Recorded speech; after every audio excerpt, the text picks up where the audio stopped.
so far out. I don't know if we could plan that far out, but I would like to go. Well, it's closer to DC than it is Pittsburgh, Pennsylvania. I know. I would like to. I think I would like to go to DC for the draft. I'm going to try.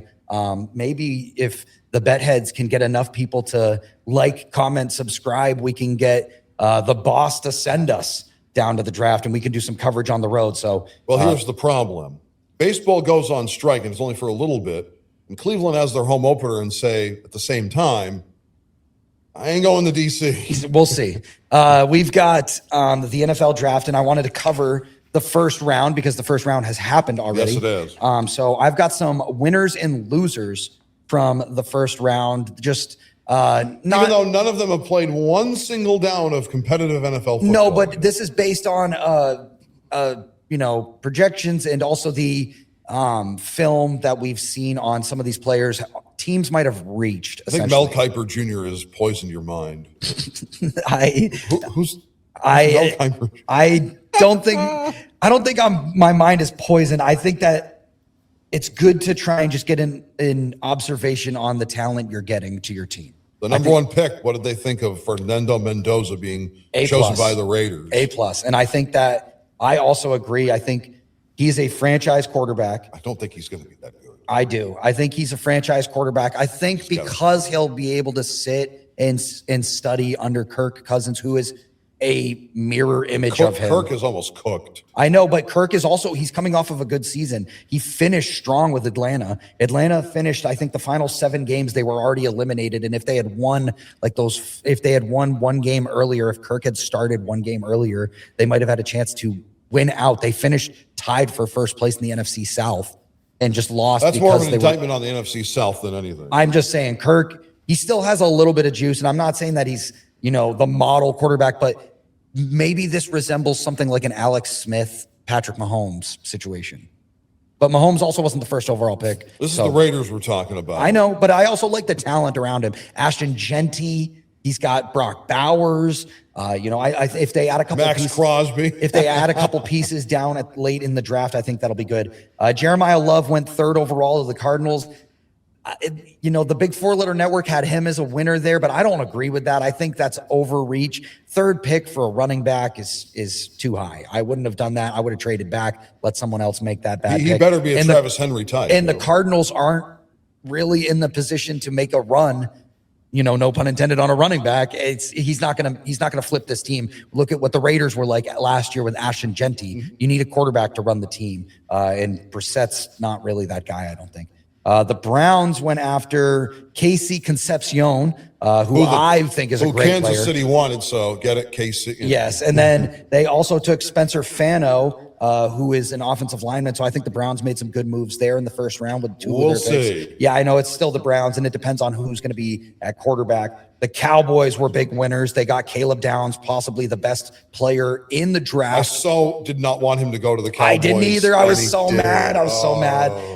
And then a couple of other winners here. The Baltimore Ravens get, I'm not even going to try and say his name, Olai Vega Iona. The Dolphins wanted him. And I'm butchering that so bad. The Dolphins wanted him. The Ravens swooped up and they got him. Yeah, so the Ravens get a high-floor offensive lineman who boosts their run game immediately. And then the last winner, this is via the Big 4-letter network, so no bias here, but the Eagles were the final winner of the first round when they swooped in and stole Mekhi Lemon from the Pittsburgh Steelers. I mean, I couldn't have been more excited about that pick. Although I don't think that it's going to save the Eagles. I think they were a prisoner of the moment only because, the Penguins and the Flyers are facing each other. Yeah. And the Steelers and the Eagles don't really have much of a rivalry. They never really meet much. No, I agree. Some overstretches, or some good picks still. Cardinal Tate went to the Titans 4th overall.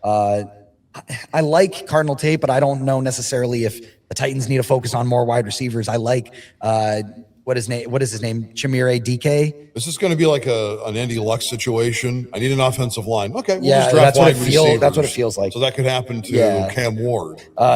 David Bailey went 2nd to the Jets. I also liked him, but I like Arvell Reese, who went 5th to the Giants better, and I think that's a better value. Yeah. The Commanders got Sonny Styles, who was possibly one of the best defensive linemen. He went to the Commanders, like I said. Yep. Dolphins get Chris Johnson, not CJ2K, but a cornerback. The Bills traded and got better draft capital with trading back.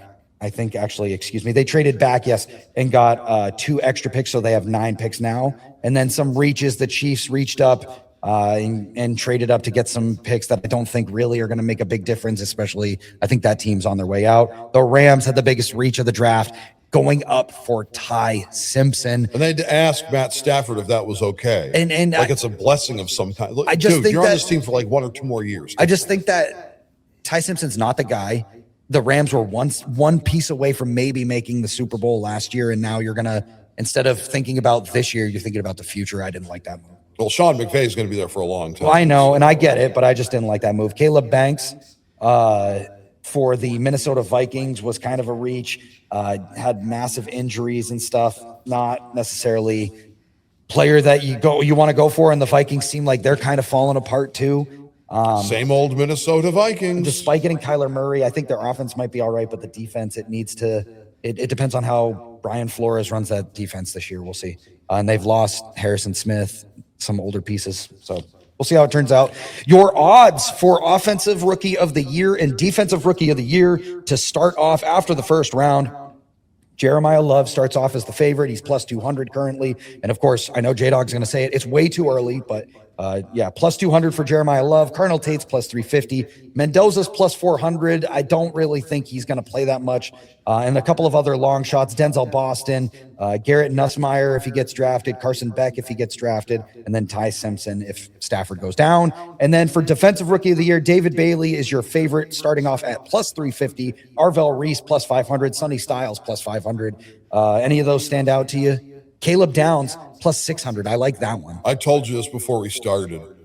I'm getting sick of the NFL. I know. This is killing me. I'm like, my Cavs are in the playoffs. I know. My Cavs are hurting right now. I know. We're going to get to... My Guardians are in first place. Why am I caring about this? This might be the worst NFL draft in the history of ever. I agree. And they're covering it like it's one of the greatest, and I don't think it is. Well, they're trying to sweep to the Mike Vrabel, Diana Rossini thing under the rug, and it ain't working. Yeah. If you had to pick from those lists, though, I'm not. You're not picking? Fine, bedheads. I'll pick for you. You pick. J Dawg's being stingy. I like Arvell Reese, but I also think Caleb Downs, not that I want to root for a Cowboy, but I think he's probably the best player in the draft on the defensive side. I'd go with him at plus 600. And then on the offensive side of the ball, I don't really like Jeremiah Love. I mean, I don't think he's going to be that crazy. Denzel Boston at 35-1. I mean, why not? I'd take a shot at it. He's not drafted yet, but could get drafted in the second round. And shouldn't he be playing for the Patriots? Should be.